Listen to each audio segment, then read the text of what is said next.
On October 24, 1942, in the thick, oppressive heat of the Solomon Islands, Private Robert Young Deer crouched in the shadows, his breath shallow and deliberate. The jungle around him buzzed with the sounds of unseen creatures, a constant hum that only added to the discomfort of the stifling night. But there was a different noise now, a crackle in the air that signaled something far more dangerous than the swampy humidity and the steady chorus of insects. Deer's unit, the 164th Infantry Regiment, had been on Guadalcanal for only 11 days. They were the first American Army unit to engage in an offensive push against the Japanese. It was October 13th when they had landed, and since then, the men had been steadily forced into the brutal rhythm of war. Now, at this moment, they stood on the cusp of a confrontation that would determine not only the course of the battle, but the very effectiveness of the tools they had been given to fight. Deer checked his M1 Garand rifle again, the cold metal cool against his fingertips. The rifle was a marvel, sleek and powerful, with its semi-automatic action allowing him to fire 8 rounds before needing to reload. It was the kind of weapon that represented America's new approach to war, industrialized, precise, and relentless. Yet, as he looked around at his fellow soldiers, he couldn't ignore the feeling that they too were being tested by the jungle, by the enemy, and by the weight of the history that was unfolding with every passing second. The M1 Garand had only recently been issued to the infantry, and it was already a source of mixed feelings among the Marines who still carried the old M1903 Springfield rifles. Some had doubts about the new weapon. Would it prove reliable? Would it make the difference in battle? The 164th Infantry, however, was about to show them just how decisive that difference could be. The jungle was still, and then it wasn't. The silence shattered with the unmistakable war cry of the Japanese, Banzai, a sound that turned blood to ice. The first wave of attackers surged forward, their figures barely visible in the darkness, but their intent was clear. Deer's heart pounded, his fingers, guided by training and adrenaline, tightened around the Garand. The rifle, almost instinctively, found its target. In the distance, the enemy moved like shadows, but every squeeze of the trigger brought one more enemy soldier closer to the ground. With each shot, Deer could feel the power of the rifle surge through him, its mechanical precision, a comforting reminder that this new weapon would play a pivotal role in this brutal struggle. The Garand, once seen as an unknown variable, was now a tool of war that would demonstrate its worth in the coming chaos. October 1942. As the battle unfolded on Guadalcanal, the soldiers of the 164th Infantry Regiment could already sense the brutal advantage they held. But that advantage wasn't just in their training or in their resolve, it lay in their weaponry. The M1 Garand wasn't just a rifle, it was a weapon that redefined infantry combat. And in its deadly wake, the Japanese soldiers, still armed with the old Arisaka rifles, were about to feel the overwhelming force of a new age in warfare. The M1 Garand, a semi-automatic rifle designed by Canadian-American engineer John Garand, was a technological marvel that had been adopted by the U.S. Army in 1936 after nearly 2 decades of development. Unlike the bolt-action rifles most of the world still relied on, the M1's gas-operated, rotating bolt system allowed it to fire automatically, one round after another, with each pull of the trigger. With a capacity of 8 rounds in its internal clip, a trained soldier could send a storm of lead downrange in a fraction of the time it took for a bolt-action rifle to be reloaded. Each shot from the M1 was faster, more controlled, and more devastating than its contemporaries, and the distance over which it could strike with deadly accuracy was far superior to that of the Arisaka. At the heart of this technological leap was the gas-operated mechanism. As the bullet exited the barrel, a small portion of gas would be siphoned off through a port, powering an operating rod that ejected the spent casing and chambered the next round.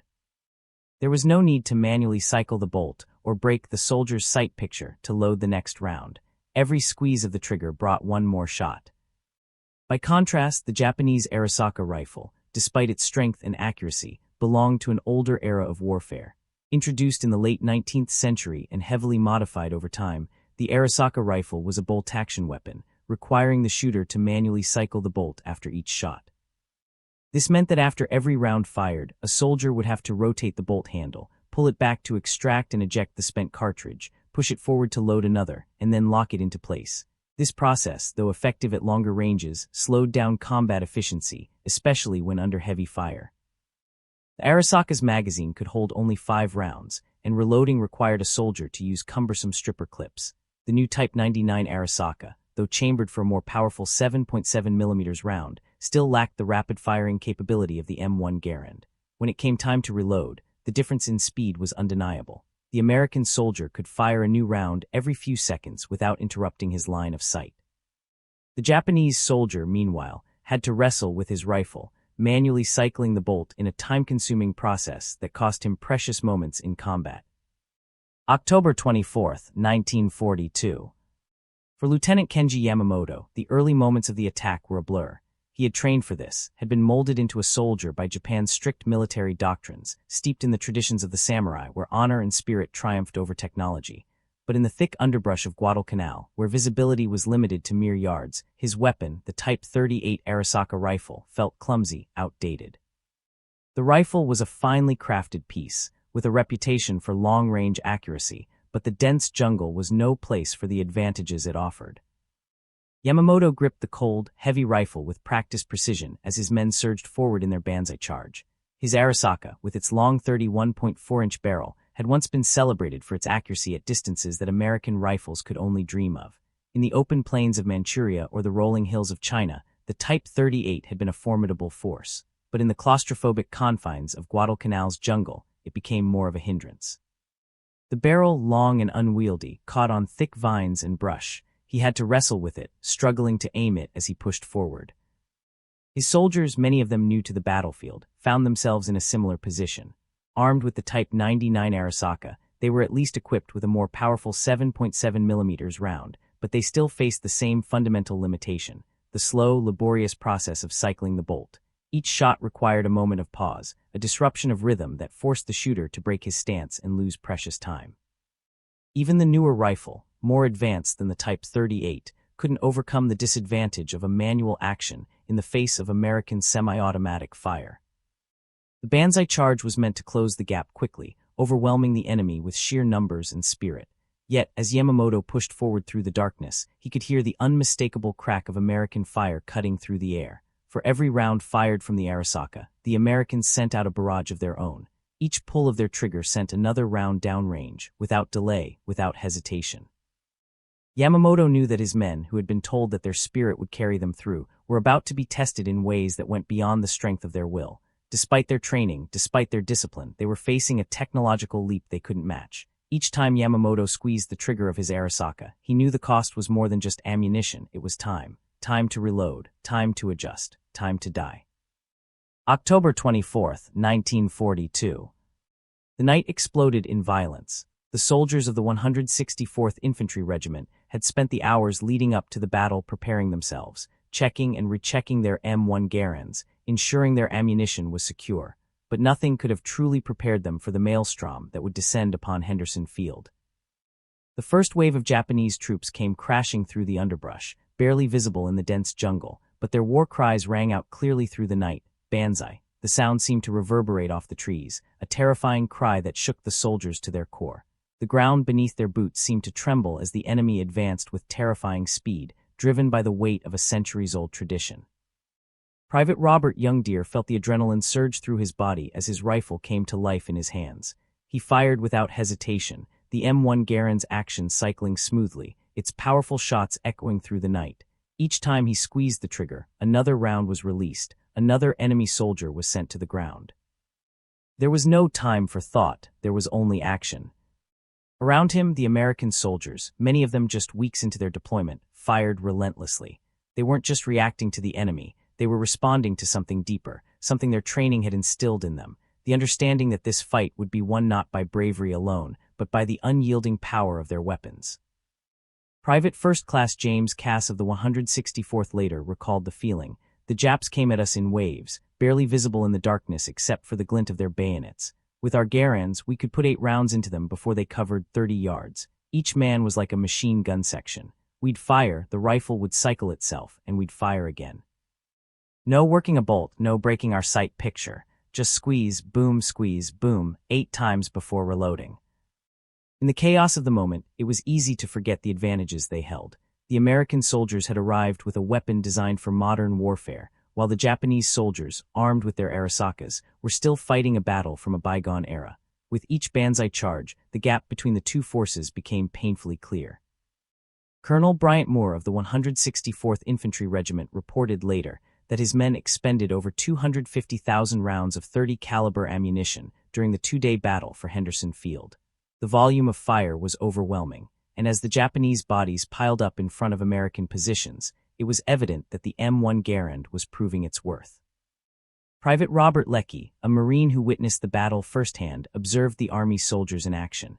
"We thought they were green, these dog faces with their newfangled rifles," he recalled.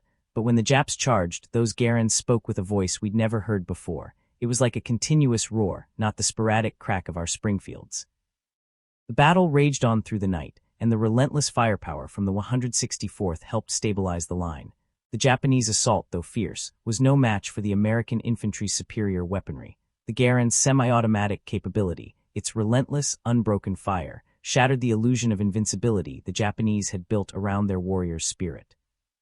October 25, 1942. By the time the battle for Henderson Field was over, the American soldiers of the 164th Infantry Regiment had demonstrated the brutal effectiveness of their semi-automatic rifles. The Japanese, though brave and relentless, were beginning to grasp the scale of the disadvantage they faced. In battle after battle across the Pacific, the differences between American and Japanese firepower would become increasingly evident. It wasn't just the speed of the M1 Garand that made it a game-changer. It was the sheer volume of accurate fire it allowed the infantry to unleash. As the 164th had proven, a soldier armed with an M1 Garand could fire 8 shots in quick succession, reloading in less than 3 seconds, all while maintaining a steady sight picture. The rifle's semi-automatic action allowed soldiers to fire rapidly and efficiently, delivering a continuous barrage that could overwhelm enemy positions with little opportunity for the enemy to return fire. In contrast, Japanese soldiers, burdened with the older bolt-action Arisaka rifles, could only fire 1 shot at a time. The need to manually cycle the bolt after each shot and the limited 5-round capacity of their internal magazines placed them at an extreme disadvantage. Even the more powerful 7.7mm Type 99 Arisaka, though a formidable round, couldn't match the rapid and sustained fire of the M1 Garand. The slow process of reloading, often requiring the use of stripper clips, further hampered the Japanese ability to respond quickly in the heat of combat. The technological gap between the two weapons was staggering, but it wasn't just about the rifles themselves, it was about the system behind them. The United States had invested heavily in industrial infrastructure to mass-produce the M1 Garand, ensuring that nearly every infantry soldier would be equipped with one. By 1943, American factories had churned out millions of M1 Garands, with Springfield Armory leading the charge, producing 1,000 rifles per day by January of that year. This overwhelming production ensured that the American infantrymen would be armed with the most advanced rifle on the battlefield, giving them an undeniable edge. Japanese forces, on the other hand, struggled to keep pace with the production demands of modern warfare. Despite producing millions of Arisaka rifles throughout the war, they could never match the efficiency of American arms manufacturing. The Japanese military's reliance on bolt-action rifles, which had been designed for warfare in an earlier age, became a critical liability as the intensity of combat increased. Even their attempts to adapt, such as the development of the Type 4 semi-automatic rifle, were hampered by industrial inefficiencies and the scarcity of resources.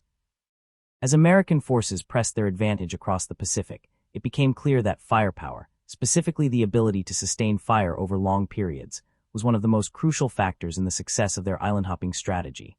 The M1 Garand's ability to deliver rapid, accurate shots at multiple targets ensured that American soldiers could effectively suppress enemy movements, neutralize entrenched positions, and secure objectives with unprecedented efficiency. While Japanese forces were forced to adapt to new defensive tactics, shifting from banzai charges to more entrenched, fortified positions, their limited firepower made it increasingly difficult to hold their ground. The Garand's rate of fire was not just an advantage, it was a strategic shift that altered the course of the Pacific War. In battles like Guadalcanal, Tarawa, and Saipan, American soldiers wielded their M1 Garands with lethal precision, decimating Japanese forces who were unable to match the sheer volume of American firepower. October 25, 1942.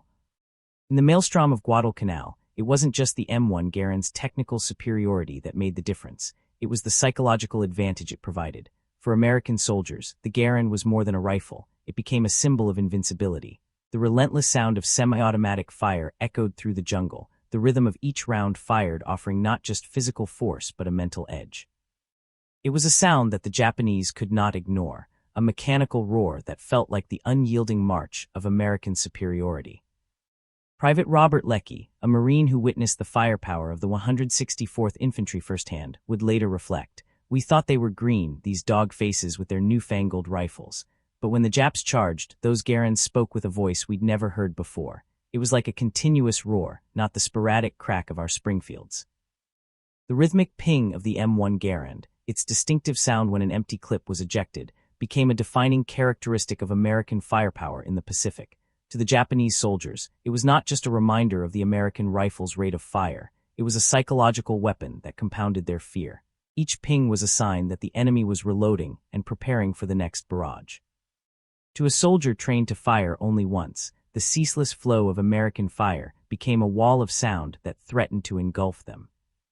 The constant barrage of semi-automatic fire, while overwhelming in its volume, also had a deeply demoralizing effect on the Japanese. Sergeant Mas Watanabe of the 29th Infantry Regiment, who survived the October offensive at Guadalcanal, wrote in his post-war memoir, "We were told the Americans were soft, that our Yamato spirit would overcome their material advantages. Our officers assured us that one Japanese soldier was worth 10 Americans. But when we charged their lines that October night, it was like running into a wall of lead. Every American soldier seemed to have an automatic weapon." The power of the Garand's semi-automatic action was more than just a physical advantage, it was a mental one. Japanese soldiers, accustomed to the pace of bolt-action rifles, were unprepared for the intensity of American firepower. The gap in rate of fire was staggering. While the Japanese struggled to reload and manually cycle the bolt of their Arisacas, the Americans could maintain a constant flow of rounds. This difference wasn't merely tactical, it was psychological. The Japanese had been taught to rely on their spiritual strength and discipline, but when faced with such a relentless assault, those ideals began to crumble. The Banzai charge, once a weapon that struck terror into the hearts of their enemies, was now rendered obsolete. The American soldiers, who had been forced to fight in smaller, more mobile units, found themselves with an overwhelming advantage in both firepower and morale. As the Japanese soldiers charged into the hail of M1 Garand fire, they were forced to contend not only with the deadly efficiency of American technology, but with the cold, relentless march of a war machine that refused to falter. The Garand's constant fire made it difficult for the Japanese to close the distance and use their bayonets or engage in close-quarters combat, where they had once excelled. The very nature of the Pacific War had shifted, and the battlefield was no longer a place where spirit and courage alone could carry the day. The soldiers of the 164th Infantry Regiment, armed with their semi-automatic rifles, were the embodiment of that change.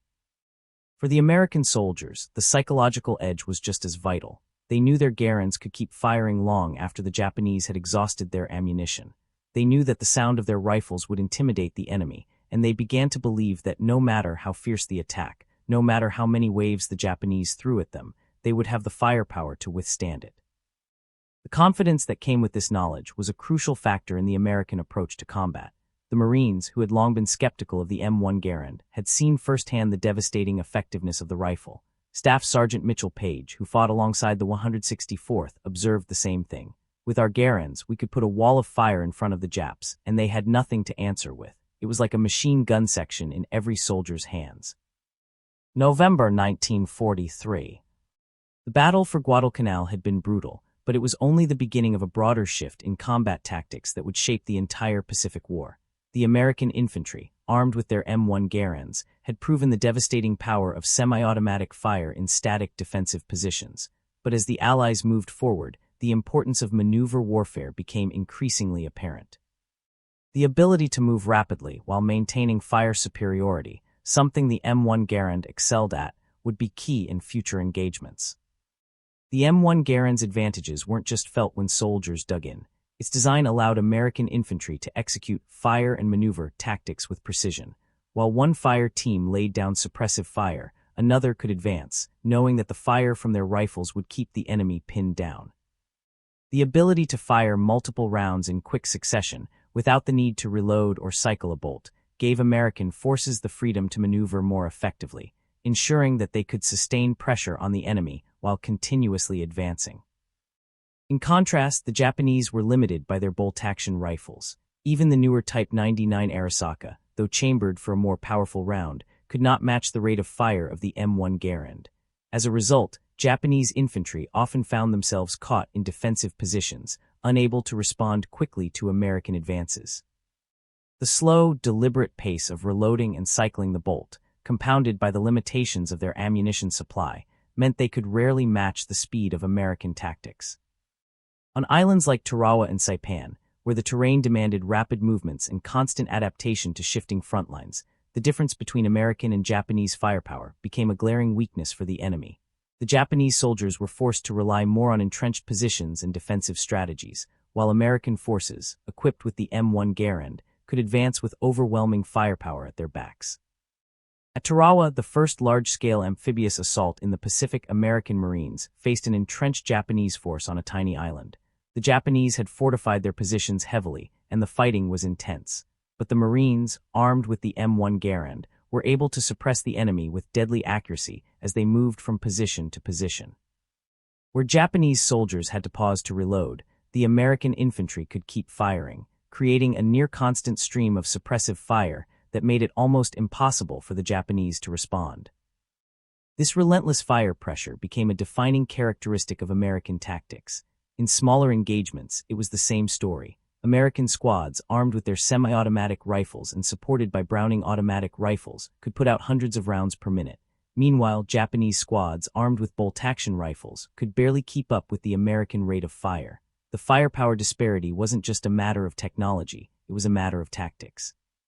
And the American approach was proving superior. As American forces continued their island-hopping campaign, they began to take advantage of the M1 Garand's strengths in a way the Japanese had not anticipated. The ability to fire and maneuver, to suppress enemy positions while advancing, gave the Americans an almost insurmountable edge in the increasingly mobile battles that would define the war. Where the Japanese sought to defend and regroup, the Americans relentlessly pressed forward, confident in their ability to lay down a wall of fire that could not be matched. The difference in firepower wasn't just about killing the enemy, it was about control. The M1 Garand's ability to maintain constant pressure on the enemy gave American forces an unprecedented level of control over the battlefield. Whether they were charging into close-quarters combat on Iwo Jima or maneuvering through dense jungle on Bougainville, the American infantry had the ability to sustain fire while moving, ensuring that no matter the terrain, they would always have the upper hand. January 1944. By the time American forces had captured key islands across the Pacific, the Japanese were beginning to realize the full scope of their disadvantages. The Banzai charges that had once been their hallmark, frenzied, desperate assaults designed to overrun the enemy, had proven to be ineffective against the overwhelming firepower of the M1 Garand. The American infantry, with its semi-automatic rifles, could cut down wave after wave of attackers with unrelenting precision. As the battlefronts moved forward, the Japanese began to adapt. The psychological toll of facing American firepower was immense. The belief in the invincibility of the Japanese soldier, bolstered by centuries of warrior tradition, had been shattered. Now, instead of charging the enemy in open battle, Japanese commanders were forced to rethink their strategies. The Japanese military's earlier reliance on direct assault, rooted in a belief that spirit and determination could overcome material disadvantages, was being replaced by a more defensive, survival-oriented approach. On islands like Peleliu and Iwo Jima, the Japanese dug in, fortifying their positions with an emphasis on defense in depth. They sought to create near-impenetrable strongholds, where they could use the natural terrain and fortified positions to their advantage. These new tactics were born of necessity, a response to the overwhelming firepower that had repeatedly torn apart their forces in previous engagements. Yet even this shift in tactics was hindered by the continuing disparity in firepower. While the Japanese tried to hold fast behind rocks and bunkers, their bolt-action Arisaka rifles remained a critical weakness.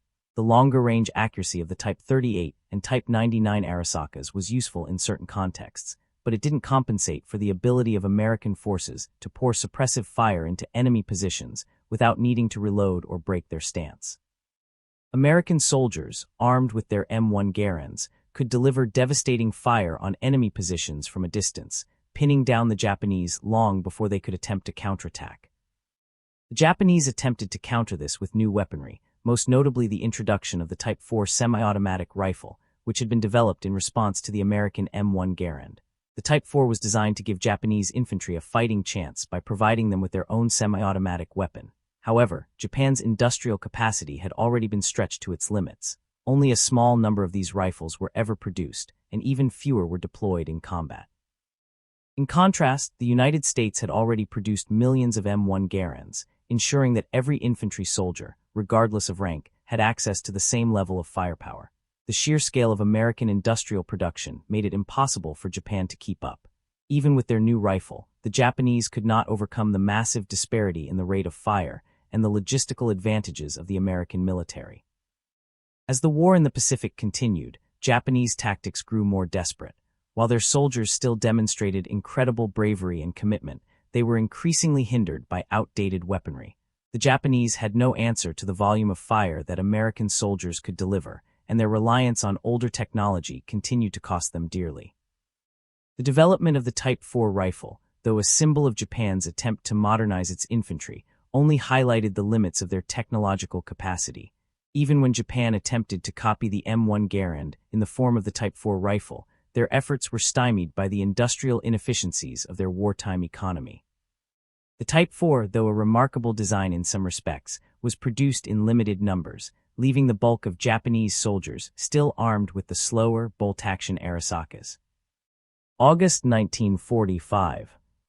The war in the Pacific had stretched on for years, with countless battles fought in the jungles, on beaches, and in the fiery heat of the island-hopping campaign. The American soldiers, armed with their M1 Garands, had become a force to be reckoned with. From Guadalcanal to Okinawa, the impact of the M1 Garand was undeniable. The rifle had not only reshaped the tactics of infantry warfare, but had also become a symbol of American technological superiority in the brutal conflict of World War II. As the final days of the war approached, the Japanese military, despite their earlier adaptations, were facing the harsh reality of their position.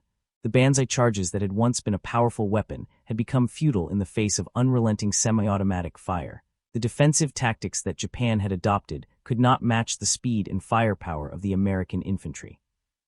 Even when the Japanese soldiers sought to make a stand behind reinforced positions on islands like Iwo Jima and Okinawa, the American M1 Garand proved devastatingly effective. By the time the United States had reached Okinawa, it was clear that the technological advantages provided by the M1 Garand had been decisive in the Pacific campaign. American forces, armed with superior firepower, could land on heavily defended islands and establish beachheads with relative ease. The power of the M1 Garand allowed American infantry to maintain a level of suppressive fire that kept the Japanese pinned down, enabling maneuvering units to break through enemy lines. But it wasn't just on the battlefield that the M1 Garand left its mark. The legacy of the rifle would extend far beyond the Pacific War. The success of the M1 Garand in World War II influenced military rifle development across the globe. In the Soviet Union, the lessons learned from the Garand were incorporated into the design of the SKS carbine. In China, the Type 56 carbine was directly inspired by the Soviet design, which in turn had been shaped by the M1 Garand.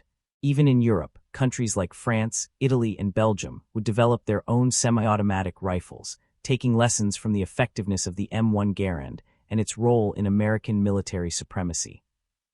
Even after the war, the M1 Garand continued to serve in combat.